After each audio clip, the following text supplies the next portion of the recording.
What up, world? Yo, it's January, man. I hope everybody's having a happy New Year. Whenever I post this shit, man, hours in, a day or two in, man. The very first release of the year might even have come out wherever you at while you watching this. Um, but yeah, like the 10 movies and three honorable mentions that I'm most looking forward to this year. Um, I mean, whether they end up being good movies or shit. Just before I see them, the movies that I'm really looking forward to. And I love doing these videos, man, because I always seem to have the off the cuff, the out of left field choices that nobody else puts in their videos. My three honorable mentions, man. Honorable mention number three is a movie that it is about to start filming. Like it's going into pre-production and shit like in January this month. So I'm not 100% sure that it's coming out in 2015, but it might. And that's Creed, and it's a Rocky spinoff. It's Michael B. Jordan playing Apollo Creed's grandson. His name is gonna be Adonis Creed, and Rocky Sylvester Stallone takes over the trainer role. And I hope it comes out this year because I mean I love what Michael B. Jordan been doing in Fruitvale Station, Chronicle. He's the reason I'm looking forward to the Fantastic Four reboot, and Stallone in a role that he is actually old enough to play and not trying to do too much where it's like unbelievable that he's still in the boxing ring. And it's also going to be directed by Ryan Coogler, the director of Fruitvale Station. Honorable mention number two is a movie that has been announced to come out in 2015, but I'm not 100% that it's going to come out in 2015, or at least a month where, you know what I'm saying, intact release date. And that's The Hateful Eight, Quentin Tarantino's new movie.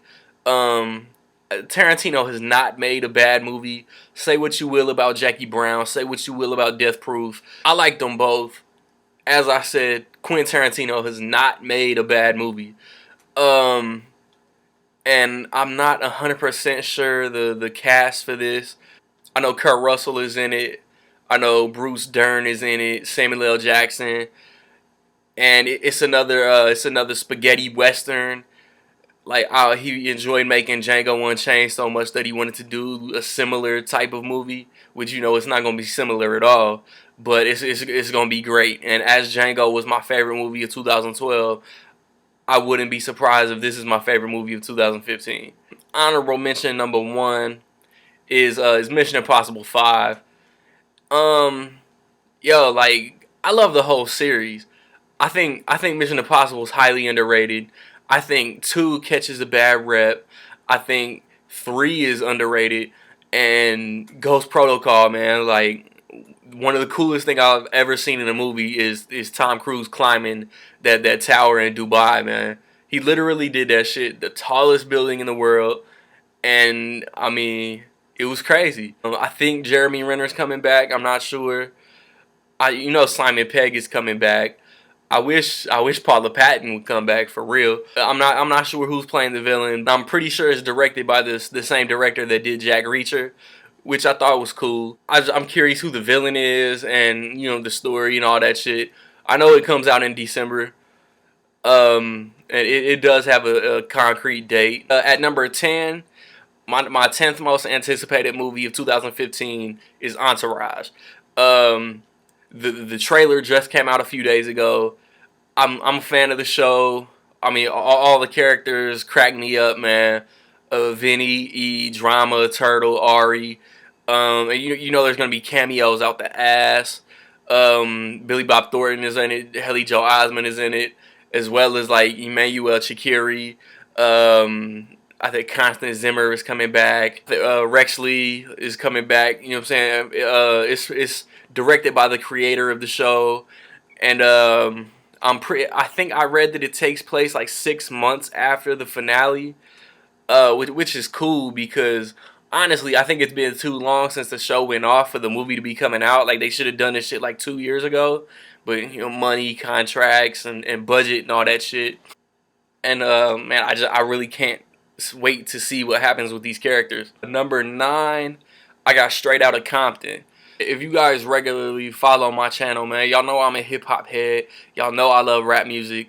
So how could I not be looking forward to the story of NWA, man? Eazy-E, Ice Cube, Dr. Dre, DJ Yella, MC Ren, and Paul Giamatti is playing Jerry Heller, like their crooked ass manager, whatever he was. And then Ice Cube's son is playing Ice Cube. And then I'm pretty sure that they got actors to play everybody else. Like, I'm not sure that everybody else was related to the characters. I know Eazy-E's son wanted to play his dad, but it didn't come out like that. It comes out in August. At number 8, I got Ted 2. Like, say what y'all will about a Million Ways to Die in the West, man. I thought it was enjoyable. I thought it had a lot of funny moments, but it wasn't as good as Ted. And just Mark Wahlberg's first sequel, just to see like what kind of crazy shit that Seth MacFarlane can come up with these characters, man. Like, I like laughing. Ted was the funniest movie of 2012. So why not be looking forward to the next one? I'm not sure how much Mila Kunis is gonna be in it, but Amanda Seyfried is supposed to be like the main chick, and I think Liam Neeson and Morgan Freeman are in it. Yeah, like definitely sign me up. At number 7, don't laugh, but I got Furious 7. It's just where it fell on my list. I enjoy the entire Fast and Furious franchise, like for what it is, you know what I mean? Like the first 3, arguably 4, are all, you know what I'm saying, like racing movies. You know, throw some action in that motherfucker. Like throw the backstory in that shit that involves crime and rival gangs and shit and drift kings and Eva Mendes. Part 5, man, they flipped the franchise on its ear with Fast 5. I'm gonna hold that shit down. Laziest movie title ever. Furious 7 is up there though. And just to see like what they did with Paul Walker's character, you know what I'm saying, a tribute to send him off. They're supposed to be bringing back some Tokyo Drift characters. And like the trailer looked crazy. It's got a new director from the past 4 movies. If Universal is crazy enough to want to keep this franchise going, if it continues to make money, you know they're gonna find a way. And I'm another series, and I'm just curious and excited to see where it goes. Don't kill me for my number 6 because it's so low, but no pun intended with the so low. But at number 6, I got Star Wars Episode 7, The Force Awakens. I didn't grow up worshiping Star Wars and nothing like that. Hardcore Star Wars fans dislike the prequels. I think the prequels are watchable. I think you can enjoy them, and they're nowhere near the original trilogy, but like I think the prequels are cool. And the trailer, like I liked the trailer for The Force Awakens. It was dope. But I didn't cream in my pants over it like I know a lot of fans did. I want to know who to do with the what, like the 3-pronged the lightsaber is. It looks like Oscar Isaac is a good guy. Daisy Ridley is a good guy. Little kids are gonna be wanting the BB-8. I am anticipating this movie because of J.J. Abrams. I know a lot of fans are talking about J.J. Abrams wouldn't have been my first choice to direct the new Star Wars movie. But I mean, with what he did with Star Trek, like the 2 Star Trek movies that have come out recently are 2 of the dopest science fiction movies that I've seen. So and his first love is Star Wars. Yeah, like I really want to see what all he can do with a Star Wars movie. At number 5, this is a movie that a lot of people aren't really looking forward to because of the chaos behind the scenes. But me, my number 5 most anticipated movie of 2015 is Ant-Man. I love Paul Rudd and everything he's done, man. Clueless, Halloween 6, Friends, Anchorman, I Love You Man. Forgetting his minor role in Forgetting Sarah Marshall, like he's hilarious. So I want to see what he can do in a comic action atmosphere, and I would have loved, of course, to see what Edgar Wright was gonna do. But Evangeline Lilly, and it has said, and it's been said that you just would have got an Edgar Wright Ant-Man movie. If the movie isn't gonna progress the Marvel Cinematic Universe and turn the world of Iron Man, Avengers, Captain America, Thor, Guardians of the Galaxy, and so on, then it doesn't need to be made in this climate. You know what I'm talking about? It's got Michael Douglas, like I said, Paul Rudd, Evangeline Lilly, Corey Stoll. I'm hoping for a trailer at least by Super Bowl. A lot of people are sleeping on this movie, and I think it's gonna be really, really cool. Just like wasn't nobody wasn't nobody really like looking and checking for Guardians of the Galaxy until that trailer came out. So once this Ant-Man trailer comes out, man, I hope a lot of people just get really excited for this movie. And me myself, I expect an Ant-Man post credit scene after Avengers: Age of Ultron. That's just me though. And then the one after Ant-Man will be for Civil War. That kind of seems like the road they're going down. And I like motherfuckers aren't picking up on Ant-Man being the start of Phase 3. Like Marvel has said this. Like everybody, like I'm seeing pictures and I'm seeing comments and text, and Avengers has always been the Avengers was the end of Phase 1. Iron Man 3 started Phase 2. Just because Ant-Man is coming out so close after Age of Ultron doesn't mean it's Phase 2. Ant-Man is the beginning of Phase 3. And then Civil War. As y'all know, I'm a big-ass kid. I love cartoons. I love animated movies. So my number 4 most anticipated movie of 2015 is Inside Out. The next Pixar movie. Like, 2014 felt a little empty to me because we didn't get a Pixar release. They're doing 2 movies this year. And because the posters and the trailer for Inside Out was so cool, The Good Dinosaur, which comes out in November, is getting completely swept under the rug. But like a movie based on like a cartoon based on the emotions of like a 12-year-old little girl, that and a Pixar movie, that just sounds crazy. Like, I laugh my ass off every time I see the trailer. Lewis Black voicing Anger is perfect. Diane Lane plays her mom. Kyle MacLachlan plays her dad. I think Amy Poehler does a voice. And like the cast is solid. But if y'all haven't seen this trailer, man, just like YouTube the Inside Out trailer. At number 3, I got Spectre. Like it just started filming, I think, in December. Daniel Craig and Sam Mendes both come back. They were what made Skyfall so good, including Javier Bardem. But the cast for this movie, Christoph Waltz. If you ain't sold based off Christoph Waltz playing the villain, then you lame. And Dave Bautista playing like his muscle, his bodyguard, you know, the dude who does his light work. Naomi Harris, attractive ass, coming back. Ben Whishaw, hope like we get more Q Bond interaction. Ray Fiennes, Monica Bellucci, and as Quantum of Solace was a direct follow up from Casino Royale. I'm pretty sure they might change their mind, but I'm pretty sure I heard that Spectre is gonna be a direct follow up from Skyfall. And but the Bond movies don't usually do that shit, so I can't imagine. Like, I think the script leaked with all the Sony shit that came out, but I haven't looked at it, so I have no idea what's gonna happen. And I love the James Bond franchise. Ever since GoldenEye, I've been a fan. And I can't wait to see where it goes. At number 2, I don't even want to like build up anticipation.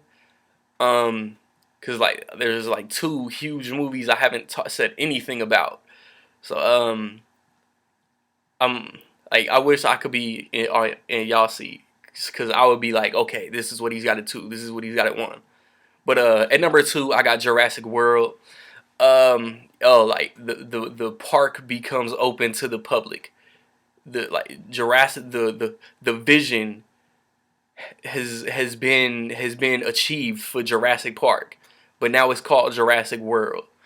And then they crossbreed the dino DNA, and they make their own dinosaurs. Like, that just sounds so crazy.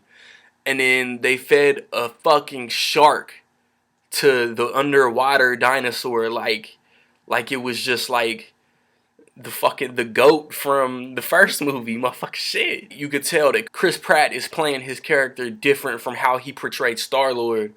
So like, you gonna see the chops of Chris Pratt, and Bryce Dallas Howard plays like a office lady or some shit who oversees what's going on in the world. The shark eating scene was crazier to me than Chris Pratt like running with his flock of raptors. Cause yeah, while raptors are crazy, we saw that in the first movie. Um, if you can crossbreed the genetics of a dinosaur, then you can train raptors. So while yes, it's cool, it just that didn't hype me like the underwater creature did. So at number one, like if this isn't a lot of people's number one, I don't understand your list. Unless you a hardcore Star Wars geek, I don't see how my number one is not your number one. And my number one is Avengers Age of Ultron. Of course it is, man. Like, The Dark Knight's my favorite comic movie ever, but The Avengers is number two. It's the achievement and the culmination of phase one, and being able to have all that star power in one movie, in one frame, on one screen, in one story, and then they separate it, and then like Nick Fury said, they come back because we need them to. Tony Stark, Steve Rogers, Thor. Like, I don't know why they didn't ever like give him what's his like Earth name, like David Blake or some shit. Like they alluded to it in the first Thor movie, but then never like ran with it. No secret identities in the Marvel Cinematic Universe. Bruce Banner, and then like I said, Nick Fury, the team, man, Hawkeye, Black Widow, Iron Man, Cap, Thor, Hulk. And I want to know why Hulk was in the woods with in his drawers, then he was in the helicarrier or whatever it is, shivering like he caught a disease. I know Don Cheadle has like probably a small role, and then if you saw the preview and James Spader's voice didn't creep you out, you might not have had no soul, man. Because I'm sitting there watching it like, like he done fucked up a spare Iron Man suit, man. Like James Spader, like he's kind of scary. And then I want to see what they do with the twins, man. It's already said and done. Like this time last year, Aaron Taylor Johnson Quicksilver was better than the Quicksilver in X-Men Days of Future Past. But everybody who saw X-Men know that Quicksilver stole the motherfucking show. So like, Aaron Taylor Johnson Quicksilver just isn't gonna live up. He's just not. And then his wife from Godzilla is now his sister. Like, Elizabeth Olsen is Scarlet Witch. That's weird as fuck to me. And the Vision. I want to know like what happens with Vision. Is Vision his own Ultron made character who just happens to be portrayed by and sounds like Jarvis? Or is he Jarvis? Did Ultron give Jarvis a body to maybe turn on Tony Stark, and then he just says, nah, like, Tony Stark is my boy, like, I'm rolling with the Avengers. And then who's Andy Serkis playing? Is he playing Claw? Are we gonna see a small clip of Chadwick Boseman as Black Panther? Are we gonna see any other heroes that they're not saying anything about? Does Marvel and Sony really have a Spider-Man post-credit scene in their back pocket? Like, there's so many possibilities for this movie. Like, it's just I'm so excited just talking about the shit, and I want May to be here already. Side note, in May we get the first Netflix Marvel series with Daredevil. So that's my list. 10 through 1, 3 honorable mentions. What movies are y'all looking forward to? Like, a lot of picks that I didn't mention are Tomorrowland, Mad Max, Terminator Genesis. Yo, like, drop comments. Let me know. I'm curious to see what everybody's looking forward to. Um, my Blu-ray collection update should be up very soon. Next weekend, I'm gonna see Taken 3, and I hope that y'all ready to roll with me for another 12 months of reviews and movie talk and collection updates. Cause I'm bringing all of it, man. And also, every 3 months I want to do a new video where I tell y'all my top 3 favorite movies of the quarter, so I can show some love to movies that might not end up on my top 10 end of the year list. So like, you know what I'm saying, like football, basketball has 4 quarters, NBA, NFL has 4 quarters. Um, every 3 months is a quarter. You know what I'm saying? 1, 2, 3, 1, 1, 2, 3, 2. That's 6 months. You know, y'all get the gist. So hit me up where y'all hit me up. As always, man. Peace.